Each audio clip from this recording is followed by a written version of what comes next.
Question 5. If a new medicine were developed that would cure arthritis but cause a fatal reaction in 1% of those who took it, would you want it to be released to the public?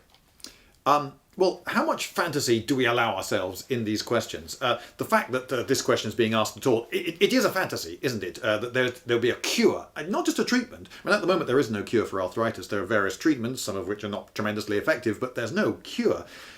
But there are over 100 types of arthritis. You've got all your rheumatoid arthritises and your osteoarthritises and all your fibromyalgia and lupuses and gouts and all those things, which are all variants of arthritis. So the idea that there would be a cure, yes, an absolute cure, you just take a medicine and you're cured, mate, for all, however many, an awful lot, arthritises is fantasy.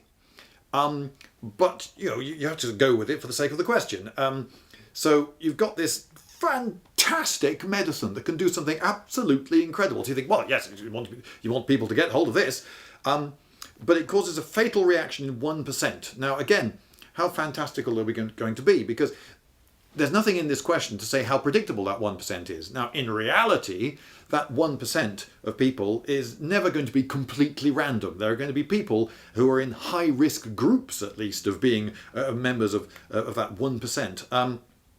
So you could look at a patient, perhaps, and assess that patient using modern medicine and say, do you know what, in this incredibly high-tech world, so high-tech that we were able to come up with a medicine that can cure all types of arthritis, it's so high-tech that we can also look at you and decide how likely you are to be a member of that 1% group that's going to drop dead if we give it to you.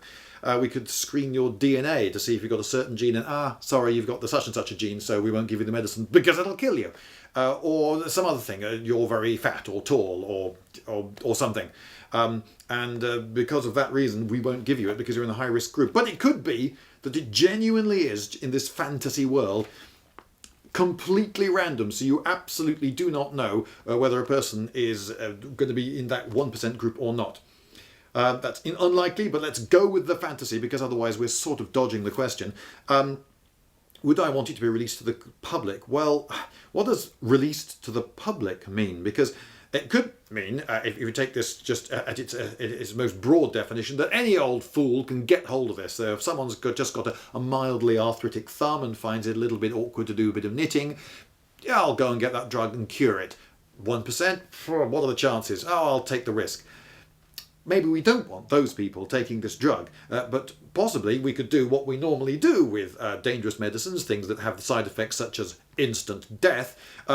We might give them to doctors to prescribe, and a doctor could look at you and say, do you know what, you've got a mildly arthritic thumb. I don't think you should take this 1% risk of dropping dead because frankly, if everyone like you started taking this drug, there'd be an awful lot of people dropping dead in Britain and around the world where this medicine is now available because there are a lot of people in the world and an awful lot of people have got some amount of arthritis.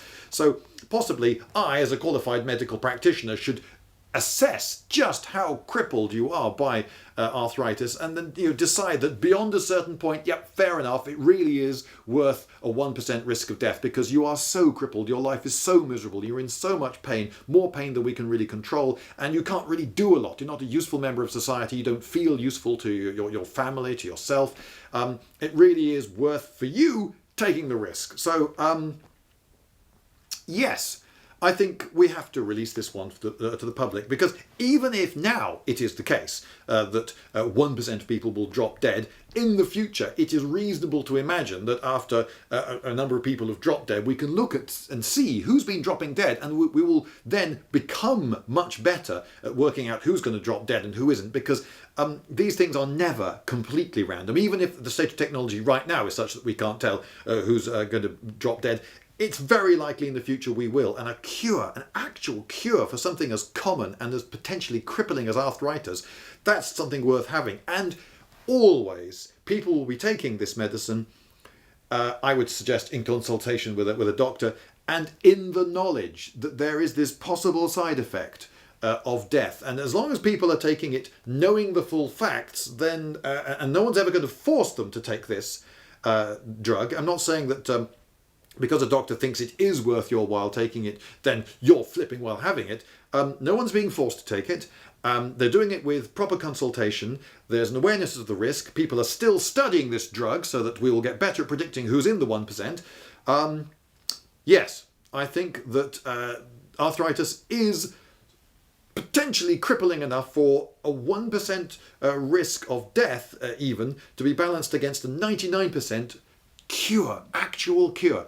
All of this is fantasy. The inability to predict and the fact that it's a cure. But what the hell? In this fantasy, yeah, release it to the public.